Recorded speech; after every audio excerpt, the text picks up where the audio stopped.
Glória a Deus. Por que devemos combater as seitas? Porque está escrito: deve reter firme a fiel palavra, que é conforme a doutrina, para que seja poderoso, tanto para admoestar na sã doutrina, como para convencer os contradizentes. Está em Tito, capítulo 1, verso 9.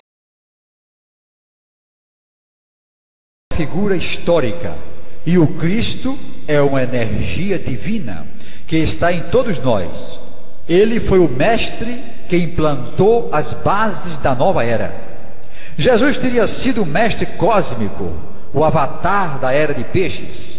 O Jesus da nova era é um dos muitos mestres iluminados que receberam a natureza crística. Jesus, segundo esse movimento, foi igual aos demais salvadores, como por exemplo Buda dos budistas, Krishna dos hindus. Portanto, eles dizem que o Cristo que voltará será o próximo salvador da nova era. Benjamin Creme diz que esse próximo Cristo da nova era se chamará Maitreya, que ele chama de Lord Maitreya, ou seja, Senhor Maitreya. Para a tristeza do diabo, Jesus é Deus e possui os atributos de onipotência, onisciência, onipresença, imutabilidade e eternidade. Nós já lemos aqui em João capítulo 1 e vamos reler. No princípio era o Verbo, e o Verbo estava com Deus, e o Verbo era Deus. O Verbo se fez carne e habitou entre nós. João capítulo 1, versos 1, 2 e 14. Repetimos: Jesus é o Senhor de todas as eras. Hebreus 13, verso 8. Conforme a Bíblia, Jesus é o único Rei soberano, o Deus Todo-Poderoso, nosso Salvador.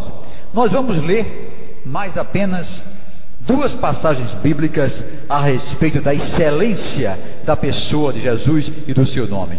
Atos 4, versos 12, diz o seguinte: e em nenhum outro há salvação, porque também debaixo do céu nenhum outro nome há dado entre os homens, pelo qual importa que sejamos salvos. Para a vergonha do diabo, nós vamos ler ainda Filipenses 2, versos 9, 10 e 11, que diz assim: por isso também Deus o exaltou soberanamente e lhe deu o nome que é sobre todo nome, para que ao nome de Jesus se dobre todo o joelho dos que estão nos céus e na terra e debaixo da terra, e toda língua confesse que Jesus Cristo é o Senhor, para a glória de Deus Pai. Então nós temos aí a palavra da verdade, a palavra de Deus, contra as pretensões do diabo, que ainda quer continuar implantando e está implantando na mente de muitos dos incautos, dos tolos, essa palavra dizendo: não morrerás, tu és um Deus, não precisa obedecer a ninguém, tu não tens um Criador, tu tens um eu superior, tu és o Cristo, tu tens um poder que você não conhece e precisa despertar esse poder, e precisa se submeter a terapias diversas, a mentalizações, a meditações tais e tais, a usar alguns tipos de amuletos, perfumes, músicas da nova era e outras coisas, para que você possa crescer, para que você possa alcançar um nível elevado. Mas isso não está na palavra de Deus. Isso aí é coisa do engano, e nós não somos enganados, porque nós conhecemos a verdade. Lúcifer não é apresentado pelo movimento Nova Era como um anjo caído, expulso da presença de Deus. Eles apresentam Lúcifer como um ser cósmico bom, superior a todos na hierarquia espiritual, e que deseja ajudar sinceramente a humanidade. Abre aspas. O cristianismo cometeu um grande erro em atribuir caráter maligno a Lúcifer, fecha aspas, diz um novaerino. Confiança em Lúcifer é o nome de uma organização que apoia o movimento Nova Era, e foi criada em 1922. Pelo nome, nós podemos deduzir que o diabo é o principal dirigente desse movimento.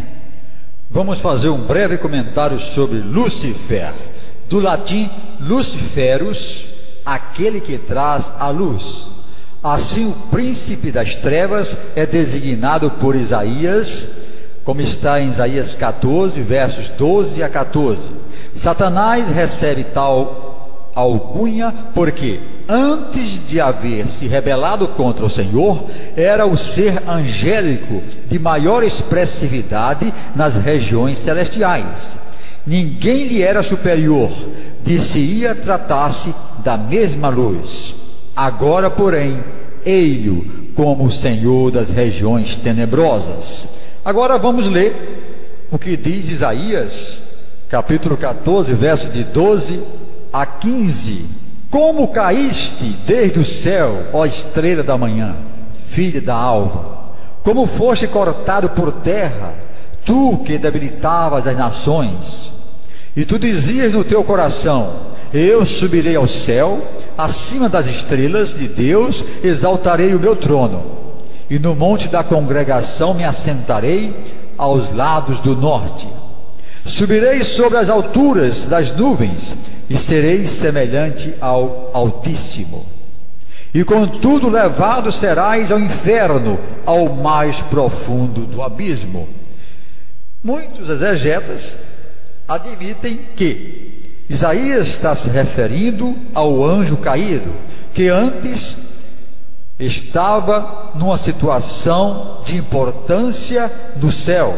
Antes era um querubim ungido, mas depois seu coração foi dominado pelo orgulho e pela vontade, pelo anseio e pelo desejo de ser igual a Deus. O diabo sempre quis ser igual a Deus. Por isso, ele influencia as mentes, ele influencia as pessoas para que sejam igual a Deus, para que tenham essa abordagem, para que tenham esse sentimento do eu superior, de ser realmente um Deus. Então, a nova era continua dizendo: você é um Deus. Da mesma forma como aconteceu ali no Jardim do Éden, quando o diabo disse para Eva: você será semelhante a Deus. De acordo com as palavras do Senhor Jesus, Satanás e seus anjos já estão condenados ao inferno, um lugar já preparado para eles, conforme Mateus 25, verso 41. Se Satanás fosse uma pessoa boa, Jesus não o teria repreendido e expulsado de sua presença, como está no Evangelho segundo Mateus, capítulo 4, verso 10. Outras referências a respeito desse assunto você encontrará em Ezequiel, capítulo 28, versos de 12 a 17, 2 Pedro, capítulo 2, verso 4, Judas, 6º versículo, e Apocalipse 12, verso 9. Então nós vimos como a doutrina do movimento Nova Era está afastada das doutrinas básicas do cristianismo, da palavra de Deus. Eles apresentam Lúcifer como um ser espiritual elevado, que está numa hierarquia espiritual muito elevada, e isso tem influenciado muitos, porque muitas pessoas já começam a adorar a Lúcifer, a buscar apoio em Lúcifer, a tê-lo como uma pessoa boa, como um ser espiritual que pode nos ajudar, que tem poderes, e as pessoas começam a procurar, a querer mais e mais poder nas igrejas de Satã.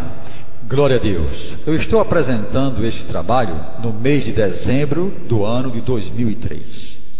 Estamos analisando as doutrinas do movimento Nova Era. Agora vamos ver a respeito de reencarnação. A reencarnação significa o retorno do espírito humano à vida corpórea na Terra, com a finalidade de evoluir e aperfeiçoar-se. Todos alcançarão a purificação através de muitas mortes e renascimentos, conforme também ensinam o budismo, o hinduísmo e o espiritismo. A salvação na nova era não está em Jesus Cristo, mas na própria iluminação espiritual humana. Refutação: essa doutrina anula